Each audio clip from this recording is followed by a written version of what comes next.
Եթե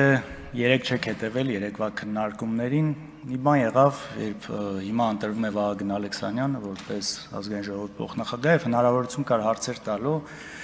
ես հարց ուղեցի մի բանի հետ իմիջիալոց առանց վիրավորանքի, զուտ նաեւ հնարավորություն տալով, միգուցե ինչ որ ինֆորմացիա սխալ է տիրապետել, խոսք գնում էր նրա մասին, իբր ես փոքր տարիքում ինչ որ իմ հարցերը անձնական լուծելու համար օգտագործել եմ պետական իրավապահ մարմիններին, ավելի կոնկրետ որ նա ասել է ԱԱՑ ալֆա, մի խոսքով նման անհետեցություն հնչեց եւ ես սպասում եմ որ օրինակ մարդ կարասի օրինակ չեմ իմացել կամ ներողություն էլ չէ, գոնե ասի միգուցե սխալվել եմ, այդպես եմ լսել, բայց այսպես հակառակը քմծիծաղով, հակադիր մեղադրանքներով ու միջևերջ պնդելով որ նման բան եղել է անկեղծ շատ ալնում որ զարմանում ես, իսկապես անկեղծ զարմանում ես, լավ ոնց է կարելի էլի, իսկական ոնց է կարելի, այ այդ ձև, բայց մյուս կողմից ասում երևի հենց դա է եղել, սենց առաջ գնալը կուսակցության ներսում իշխանության մեջ երևի այդ որակներն որ գնահատվում է,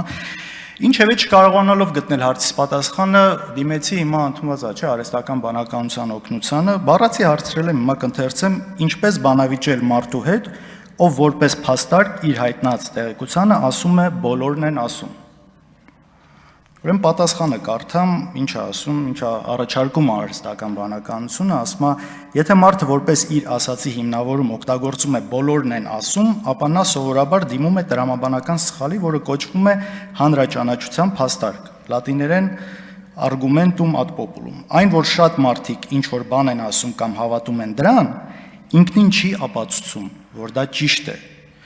Ու նաև ինչ որ առաջարկներ անում, ասում է արդյունավետ արձագանքելու համար կարող ես հանգիստ հարցեր տալ օրինակ, ովքեր են բոլորը, կարող ես նշել կոնկրետ աղբյուր կամ ապացույց։ Եթե նույնիսկ շատ են մարդիկ այդպես կարծում, ինչով է դա ապացուցում, որ դա ճիշտ է։ Կա հետազոտություն, տվյալ կամ փաստ, որը հաստատում է ասածը։ Ասում է կարող ես նաև վերել պարզ հակաօրինակ, օրինակ ժամանակին գրեթե բոլորն էին կարծում, որ Արեգակը պտտվում է երկրի շուրջ, բայց մարդկանց մեծամասնության կարծիքը փաստ չէր։ Հիմա տպավորություն չլինի, որ սա զուտ իմ հետ կապված անձնական թեմա է, դրա համար եմ այսքան խոսում, չէ, ըստ երևույթին սա ընդհանուր նաև քարոզչական գիծ է, որը մենք տեսնում ենք երկար տարիներ, այսինքն մի բան հրամցնել, այնպես անել, որ բոլորն այդպես մտածեն ու ի վերջո փաստարկների դաշտից դուրս գալ, բոլորն իրար ասում են դե սաղ էլ գիտեն, էլի բոլորն էլ այդպես են ասում, այս անհեթեթ պատասխան է։ Ու հաշվի առնելով, որ նաև տվյալ անձը փաստորեն քարոզչության ժամանակ PR-ի համար էր պատասխանատու, էլ ավելի այս փաստարկը բան է դարձնում ու մնացած մյուս այս տարածվող ու գեներացվող ստերի հետ կապված որոշակի բարձաբանում է տալիս։ Երեք իմ խոսքից հետո Վիլեն Գաբրիելյանն էստեղ չի, բայց խոսեց նաև իմ մասին, ես լսել եմ իր ելույթը եւ այսպիսի բան կար, որ ասում է, ինձ թվում է Լևոն Քոչարյանը իսկապես հավատում է եւ անկեղծորեն չի հասկանում ինչ է եղել կամ բան։ Տեսեք, ես իհարկե չեմ վերապրել այդ ամեն ինչը, ես չեմ ուզում եթե ես փորձում եմ ինչ-որ բան ավելի վերհիշել, ոնց որ մյուս կողմի դիրքորոշում ներկայացնել, սա չի նշանակում, որ ես չունեմ այդ էմպաթիան, այդ ամեն ինչը վերապրած մարդկանց հետ կապված։ Եվ երբ որ ես ուրիշ կոնտեքստի մեջ ասում ես հպարտանում եմ շատ ձեռքբերումներով, որը եղել է հորս հետ կապված, սա չի նշանակում, հետո պետք չի աղավաղել, որ դուք հպարտանում եք մարդի մեկով, ոչ ես չեմ հպարտանում։ Ես ինչպես կարող եմ հպարտանալ նման ողբերգության հետ կապված։ Մեծ ողբերգությունը ի վերջո մարդկային զոհեր են եղել, բայց սրա շրջանակում շատ ցավալի է, որ ամեն պատմություն, ամեն ինչ ընդհանրապես ունի երկու կողմ։ Եվ երբ որ օրինակ ինչպես այսօր Անդրանիկ Քոչարյանը խոսում էր, դեպքեր էր նկարագրում, բայց այդ կիսաճշմարտությունները, ոչ լիարժեքությունը բերում է այնց նրան, որ ի վերջո բոլորը ասում են մի բան, որը կարող է մեղմ ասած այդքան էլ այդպես չի։ Օրինակ ինչ է ասում է Քոչարյանը եկավ Ռուսաստանից բանակը հավաքեց եւ ինչ որ հրահանգներ տվեց։ Բայց ախր դրան նախորդող բաներ են չի եղել։ Բեմահարթակից հնչում էին պաշտպանության փոխնախարարների անունները, կոչ էր արվում նրանց միանալ, կար խմորումներ նույն երկրապահում, այսինքն այդ օթից չի եղել ու խնդիր է եղել պահելու բանակը քաղաքական process-ներին ներգրավել։ Ես հիմա շատ չեմ ուզում խորանալ, երեք էլ ասացի, որ ու նաև ձեզնից մարդիկ էստեղ ասացին, որ իսկապես չեմ կարծում, որ հանրությունը դա է ուզում մեզնից, բայց ամեն դեպքում նույն ֆիլմի հետ կապված բանը բերվեց։ Այդ ֆիլմում նաև կան իհարկե անճշտություններ, օրինակ ոստիկանական մեքենան իբր վրաերթի ենթարկել մարդկանց, որը իրականում այդպես չէ։ Հիմիկվա քննչականն էլ դա հաստատել է, որ դա այդպես չէ, ավելին այդ Վիլիսի մեջ նստած ոստիկանը ծեծվել էր ցուցարարների կողմից ու նաև իրենց խլել էին իր տաբելային զենքը։ Հիմա լավ, վատ, ես այստեղ զուտ հարցը նրանում է, որ այս փաստական տվյալները նաև պետք չի աղավաղել։ Ես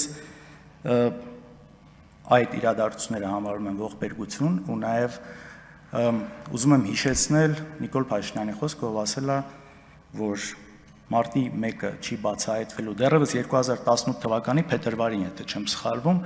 ասել է չի բացահայտվելու մարտի 1-ի գործը, մարտի 1-ի սպանողները այնքան ժամանակ, քանի դեռ իշխանության են կազմակերպիչները։ Հիմա 8 տարի դուք իշխանության եք։ Ոչ մի հատ սպանության հետ կապված չկա բացահայտում, ինչը շատ ցավալի է։ Բայց 8 տարի դուք իշխանության եք։ Իսկ ինչ վերաբերում էր Հռիփսիմե Գրիգորյանը ներկայացրել մի այդ վճռների մասով, մի այդ վճռի ինքն էլ եկավ, ձեր անունը տվեցի, եկաք, մի այդ վճռի մասով հիմնական մեխը մի այդ վճռի այն էր, որ պետությունը բավական ջանք չի գործադրել սպանությունները բացահայտելու համար։ Հիմա եթե մեր հետ եք համատում, այս ընթացքում 2008-ի մարտի 1-ից մինչև այս ժամանակաշրջանը հայրս եղել է նախագահ 40 օր, դուք եղել եք 8 տարի, նաև այդ տեսանկյունից ու իմիջիայլոց նաև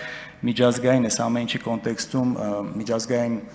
կառույցների զեկույցներ եք խոսում, նաև պետդեպի զեկույցը ու նաև այս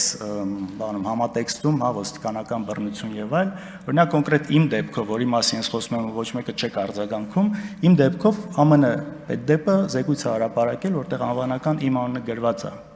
ոստիկանների բռնության հետ կապված։ Մինչ այսօր գործը հարուցված 2023 թվականից, որտեղ ես ճանաչված եմ որպես դուժող, ու մինչև այսօր չկա ոչ մի ոստիկան։ Ու այստեղ տեսանյութերը ամեն ինչը արկա է, այսինքն դատաբժշկի եզրակացությամբ եւ ամեն ինչով, բայց այս մասով էլ պարոն օրինակ Վահագն Ալեքսանյանը ասում է, այստեղ ես չեմ էլ կարծում, որ սխալ են արել, ամեն ինչ օրենքով են արել։ Չգիտեմ, կարծում եմ խոսքին ավելի արժեք կտա ու նաև հետագա խոսքին, երբ որ այս ակնհայտ բաների հետ կապված խոսացվի, ասվի, այստեղ խնդիր չկա։ Հիմա նաև խոսվեց իմ այսպես հիմնական շեշտադրումը օգնականի հետ կապված դեպքներ, որ ես դատապարտում եմ, ես շատ վատ եմ զգում, որ այդ դեպքը եղել է, բայց